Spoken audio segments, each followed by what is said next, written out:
Of alkene and cycloalkenes, इसका पहले भी हमने वीडियो दिया है आप लोगों को, लेकिन इसमें हमको ये बताना, इस पर स्टडी करना है कि यहाँ पर ये जो सेकंड रिएक्शन है जिसमें एल्कीन और एल्काइन का हाइड्रोजनेशन हो रहा है, तो एल्कीन में ये 1 carbon, second carbon, this is third carbon और फोर्थ कार्बन, मतलब दिस इज ब्यूटाइन।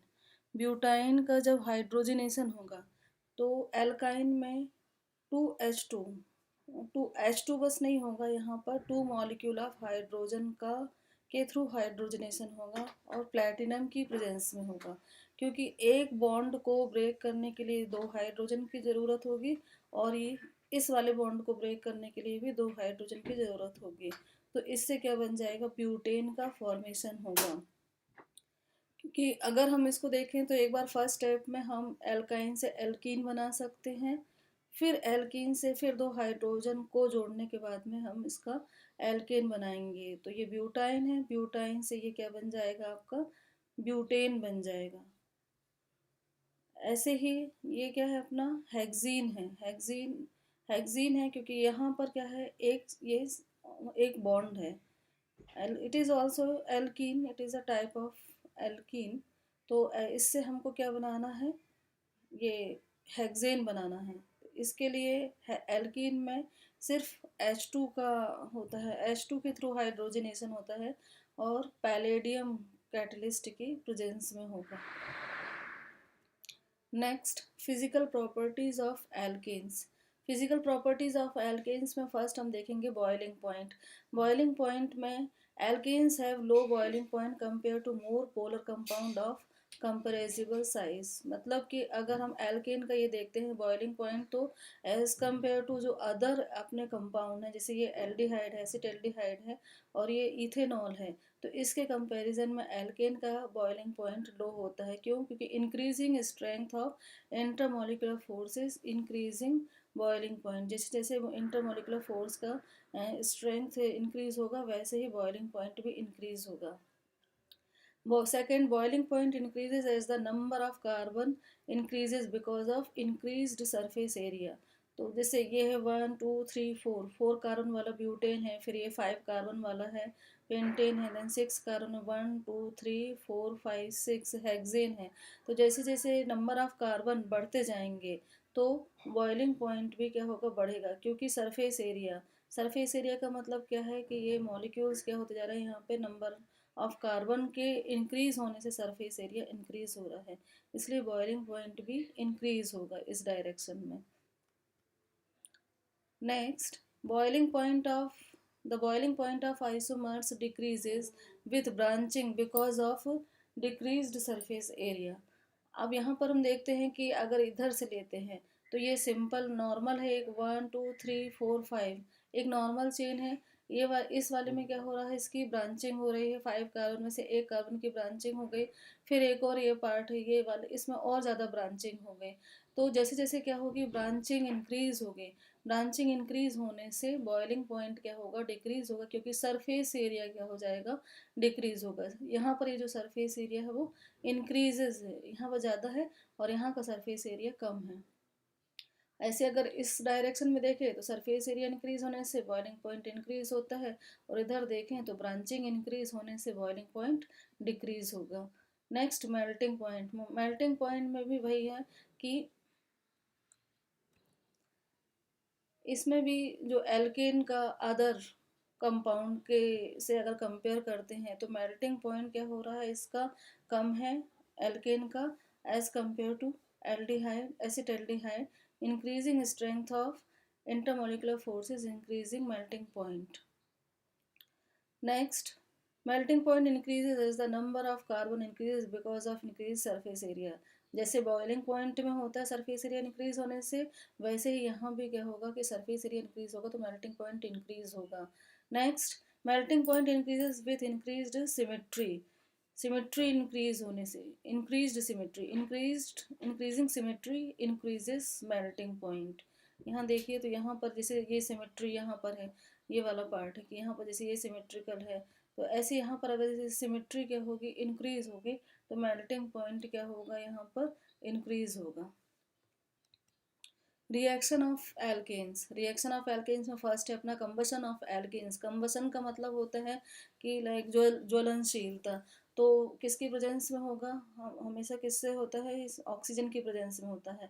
मीथेन जब रिएक्ट करेगा टू मॉलिक्यूल ऑफ ऑक्सीजन से, तो यहाँ पर क्या होती है? CO2 गैस प्रोड्यूस होती है कंबशन में, और 2H2 बनता है और कुछ एनर्जी रिलीज होती है।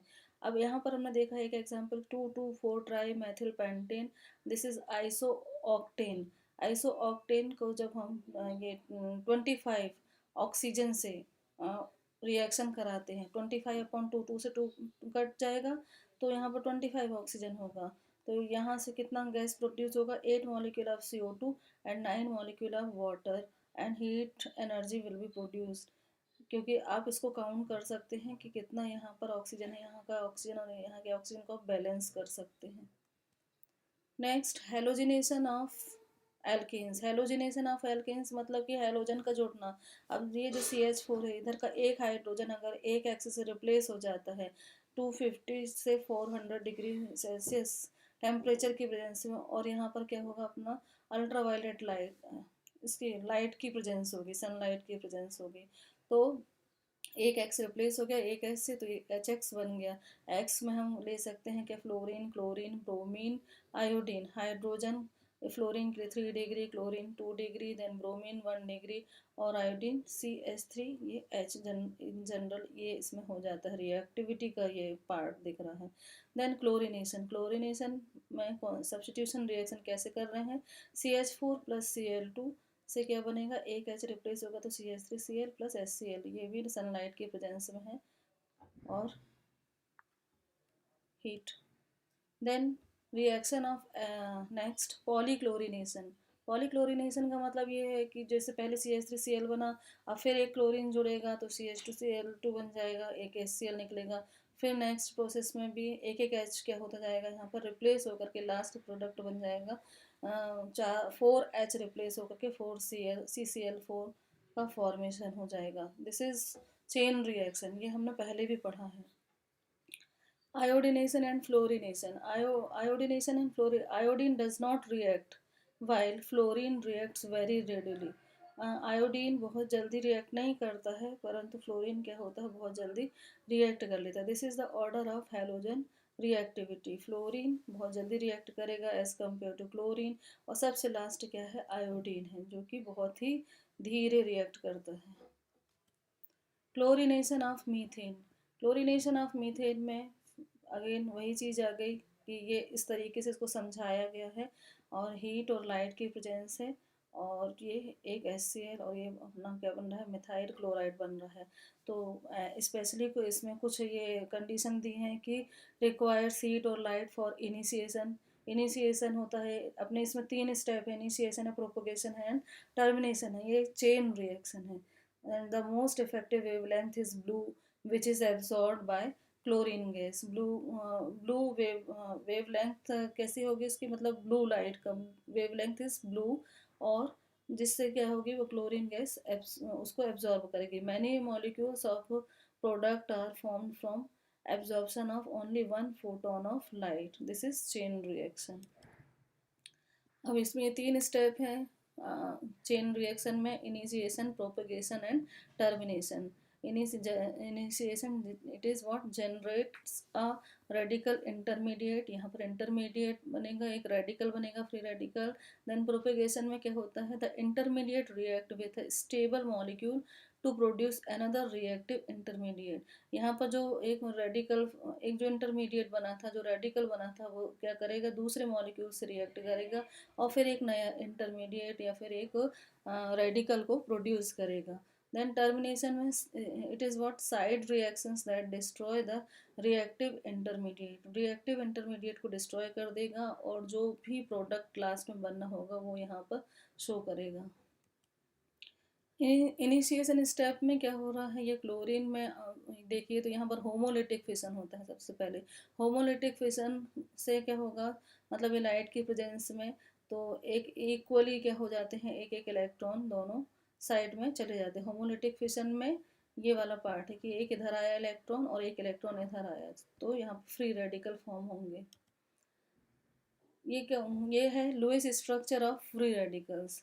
तो लोएस्ट स्ट्रक्चर तो पता है कि जो आउटर मोस्ट ऑर्बिट में इलेक्ट्रॉन्स होते हैं उनके ये डॉटेड स्ट्रक्चर को हम क्या बोलते हैं, लोएस्ट स्ट्रक्चर होते हैं। क्लोरीन, इन सब में देखिए तो आपको फ्री रेडिकल में कि मतलब 2, 4, 6 और एक साथ, ये सब इधर पे आप इनके लोएस्ट स्ट्रक्चर देख सकते हैं जो कि आउटर मोस्ट ऑर्बिट में इलेक्ट्रॉन्स प्रेजेंट होते हैं। ये फ्री रेडिकल हैं। क्लोरीन का एक फ्री रेडिकल ब्रोमीन, फिर OH, CH3 का फ्री रेडिकल, इथाइल का एक free radical. Free radicals are reactive species with odd number of electrons. Propagation step, propagation step में क्या होता है कि अब ये जो फ्री रेडिकल फॉर्म हुआ, यहाँ पर पहले एक मीथेन मीथेन आएगा, मीथेन के साथ में ये क्लोरीन का फ्री रेडिकल रिएक्ट करेगा, तो ये मीथेन का भी जो हाइड्रोजन है ये जिसको रिप्लेस होना है क्लोरीन से, तो यहाँ भी क्या होगा, होमोलिटिक फिशन होगा। तो ये CH3 का एक फ्री रेडिकल बनाएगा और एक H क्या हो जाएगा, HCl के फॉर्म में निकल जाएगा। सेकेंड प्रोपेगेशन स्टेप में क्या होगा, अब ये जो CH3 का फ्री रेडिकल बना है वो Cl2 के साथ में रिएक्ट करेगा। तो पहले Cl2 में होमोलिटिक फिशन होगा, तो एक क्लोरीन का फ्री रेडिकल जो है वो CH3 के साथ जुड़ करके CH3Cl बनाएगा और एक क्लोरीन का फ्री रेडिकल निकल जाएगा। अब क्या हो रहा है, टर्मिनेशन स्टेप में जितने भी फ्री रेडिकल्स हैं वहाँ पे हमको रिएक्शन को क्या करना है, स्टॉप करना है। जैसे क्लोरीन के फ्री रेडिकल्स बने थे तो वो दोनों कंबाइन होंगे, जुड़ेंगे तो Cl2 बनाएंगे। ऐसे ही CH3 के भी फ्री रेडिकल्स बने थे तो वो भी क्या होंगे, कंबाइन होकर के, ये फ्री रेडिकल इधर आ गया, ये फ्री रेडिकल, तो दो जब इलेक्ट्रॉन्स बीच में आ जाते हैं तो क्या बनाते हैं, ये एक बॉन्ड का फॉर्मेशन करते हैं, तो यहाँ इथेन बनाएंगे। अब ये जो CH3 का फ्री रेडिकल्स है collides with wall this and chlorine का भी collides with wall, तो ये क्लोरीन में कन्वर्ट हो करके ऐसा CH3Cl बना सकता है। देन ओवरऑल रिएक्शन जो होगी वो ये है, यहाँ पे क्लोरीन का ये फ्री रेडिकल बना और ये पूरा ये जो कि मैं आपको समझा चुकी हूँ।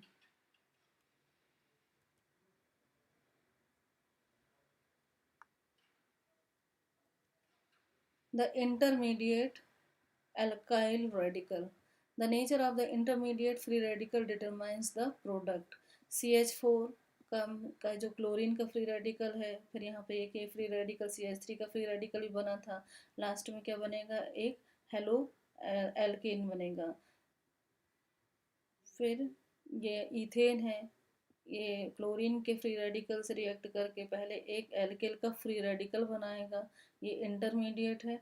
और फिर यहाँ से दूसरा जब क्लोरीन का जो मॉलिक्यूल है या कोई भी हेलोजन का मॉलिक्यूल रिएक्ट करेगा तो वो क्या बनाएगा, ये हेलो एल्केन बनाएगा। प्रोपेन, 3 कार्बन वाला प्रोपेन है, ये एक्स का फ्री रेडिकल है, पहले ये एक अपना क्या बनाया, एक एल्किल का फ्री रेडिकल बनाया है, फिर X2 ने रिएक्ट किया है। तो एक बार यहाँ पर इधर पे क्या है, थोड़ा सा कंडीशन है, एक बार जो हैलाइड ग्रुप है वो क्या जो वो जुड़ेगा, एक बार फर्स्ट कार्बन पे जुड़ेगा और यहाँ पर एक सेकंड जो पॉसिबिलिटी बनती है तो वो एक सेकेंडरी कार्बन पर एक बार हैलोजन ग्रुप जुड़ेगा।